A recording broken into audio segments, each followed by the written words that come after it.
What's up, everybody? It's your boy Maurice, and I want you to believe to build again. Y'all know me, I like to jump right into my videos, give you the nitty gritty, give you what you need so you can apply it as soon as possible. So, this video is going to talk about two different kinds of people: those that are rebuilding their lives, and those that are preparing themselves to avoid any kind of shortcoming or downfall. I have been on both sides of the coin, been ready for what life throws at me, and been having to rebuild after the unexpected things of life happened to me. And so I want to kind of share a little bit about my personal experiences with you all, kind of walk you through some simple things that you can apply right away so you can always be prepared. And as always, if you have any questions, drop a comment below. I want to help you out directly. And of course, I got a new book that this is all geared towards. So if you stay into the end, I got something special for you. So you must watch it to the end to get that special thing. So without further ado, let's get into it. So in this video, again, I broke down the two different kinds of people: those that are overcoming a setback and those that are rebuilding. A little bit about me: a couple of years ago, as I shared before, I lost my wife through an unexpected illness. And I was experienced as a business banker, experienced as a mental health, I'm not mental health, but a mindset coach, and doing a lot of things, speaking at churches and all kinds of stuff in this business that I'm developing. But when life hit me, it hit me.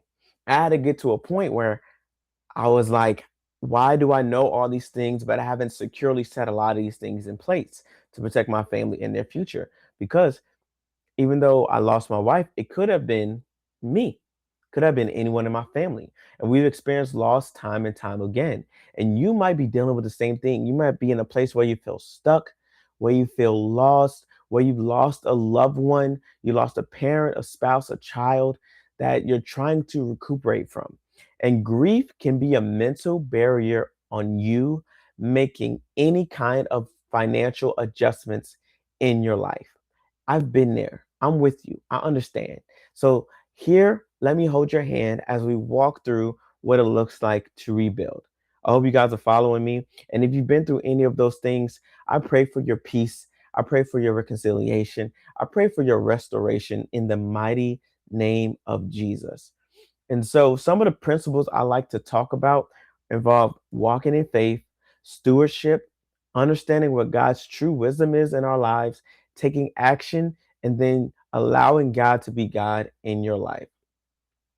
And so, as you know, some of the things I did not set in place, I have set in place now. For example, life insurance. I didn't have those things set in place. The unexpected happened, and I wasn't prepared for it. However, God came through financially for me in my time of need. But now I have those things in place. Say something were to happen to me, my kids, my family are covered. So, for example, I'm in this process of getting remarried again. God has blessed me to find a beautiful, amazing woman that is a blessing to me and my children, and that we're planning a future together.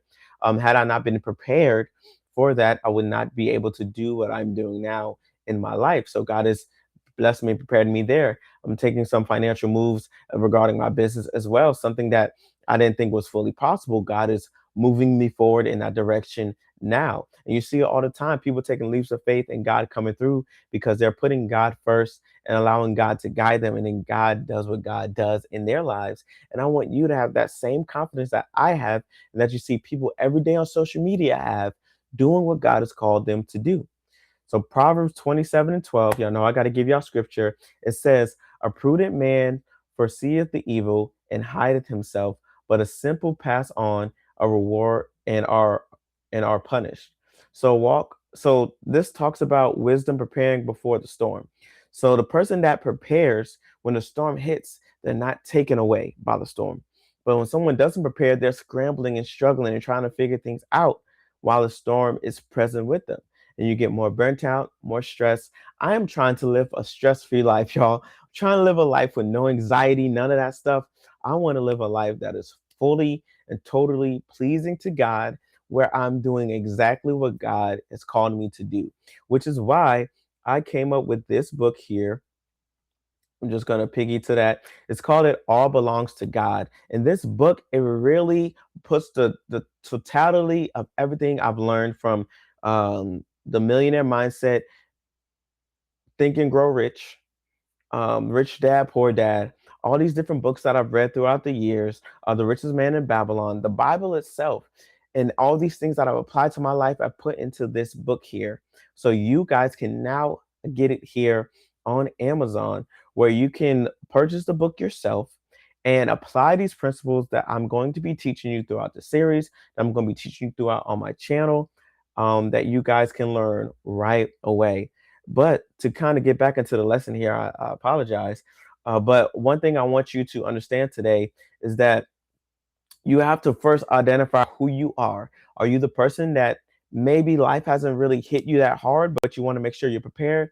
Or are you the person that, okay, life has hit me dramatically, traumatically, drastically, and I want to climb back out and get back on track, right? So in this book, I teach a mindset shift about believing to build again. You first have to first believe that you can build again. You have to believe that you can get back on track. You have to believe that what God has for you is on the other side. Isaiah 61:3 says, "To give unto uh, to give unto them beauty for ashes." God has taken the ashes and has made them yet beautiful yet again. No matter what struggle you've been through, no matter what shortcoming you've had, you are able to build again. God can restore you. God can give you again what you need for you to bounce back. He is that firm foundation for you to build on. And so, some of the things that you can apply right now is shifting your mindset. And how do you do that? You have to speak those things that be not as though they were. You have to make, as I'm a firm believer of making these I am statements to declare over your life every single day. Every single day, I start with reading God's word. So I put God at the forefront of my mind. And then I pray and I ask Him to give me this day my daily bread so I can take action with that. And then I speak over myself. I am successful. I am a speaker that people love to listen to. I am a minister of the gospel and I transform lives daily. And then when I get those feedback, when people comment in my videos or see me in the streets and say, "That was so inspirational. I love the work that you're doing," that is the confirmation that keeps me fueled, that keeps me going and doing the thing that God has called me to do. Right. And so here are five foundations to strive for, and I'm just going to read them so I don't miss any of them. Foundation number one is knows who you are. Know who you belong to. So have your foundation in Christ the Father. Have your foundation in Christ the Father. Number two, create your margins. And what I mean by margins is an emergency fund. I like to, um, excuse me, talk about the things that I didn't have set in place that I have set in place now, like an emergency fund. If you get down to your last dollar, do you still have something hidden, tucked away to the side that you can grow with, that you can build upon? Have that emergency fund. Some say 500, some say 1,000. I say 1 month of life expenses. If you can get there and have security in that, at least get there. Uh, and where am I at? What's my number three? Number three is the valuable skills. Learn valuable skills, right? So I know AI is a popular thing right now. I feel like I'm really great in sales. I've had sales jobs for years. Communication is a skill that a lot of content creators have, that they make a lot of money online.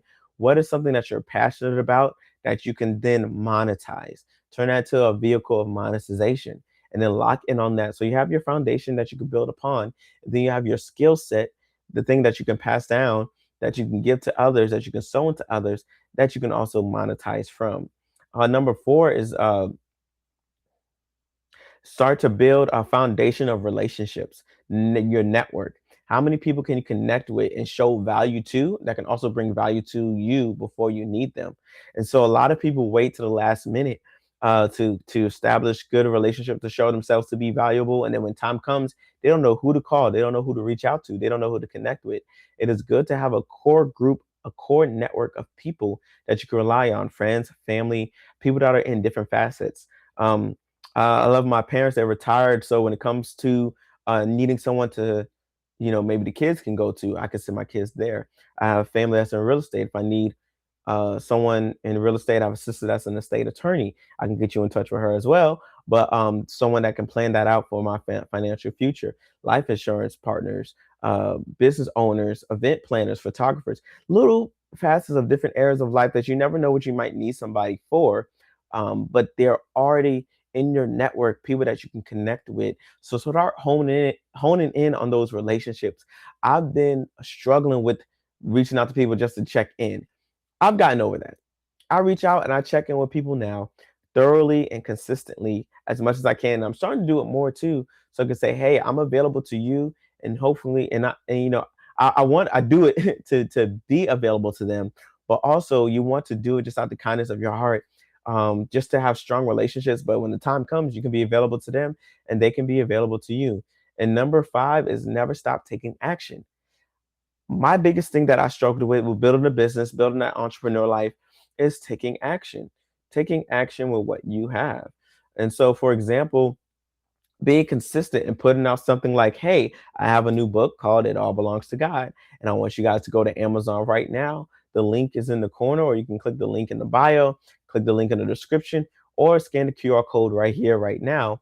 But nevertheless, you guys have to find something that you could be consistent with, something that you can continually show up with and show others, how to do what to do.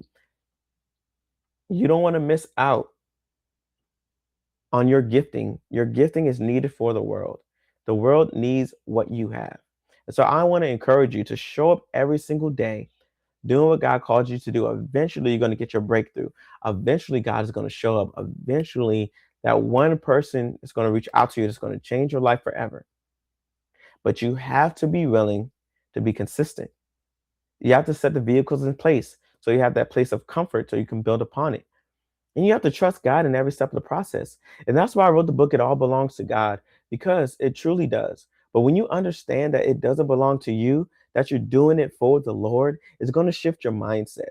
Like when you take care of something, if you truly believe in God, you're going to give it to the best of your ability. I serve this ministry to the best of my ability. I'm going to do it with excellence. This job, I'm going to do it with excellence. My marriage, I'm going to do it with excellence. My parenting, I'm going to do it with excellence. My service to community, I'm going to do it with excellence because I'm doing it in the representation of God. I'm not just doing it, but I'm doing it in the representation of God. So this book breaks down those concepts and those ideas. And I want you guys to go ahead and get your copy here and now. It's going to change your life. I've already got good feedback. One of my friends actually said it reminded them of The Richest Man in Babylon, the concepts and how it broke it down. I've gotten feedback from numerous people already. So go ahead and get your copy of the book. As I close here, I want you to understand this concept. Your future is watching. Will the you a year from now be grateful for the stuff you did today? Will the you 1 month from now be grateful for the healthy choices you made? Will the you 6 months from now be grateful for this financial shift that you made? Think about your future self. You're living for your future self. A lot of us gravitate to our past and we're stuck there. But when we live with our future self in mind, knowing that there's a greater reward, a greater glory that comes from the Lord, then we live a different life. We live a transformed life. And this book gives you that. My teachings give you that. So go ahead, hit that like button, hit that subscribe button, continue to stay locked in, continue to watch these videos that are going to show you guys how to transform your life God's way, how to do things to the glory of the Lord so you get the best results and to live abundantly. Thank you guys. And remember, your future is watching. So live like you're living for God.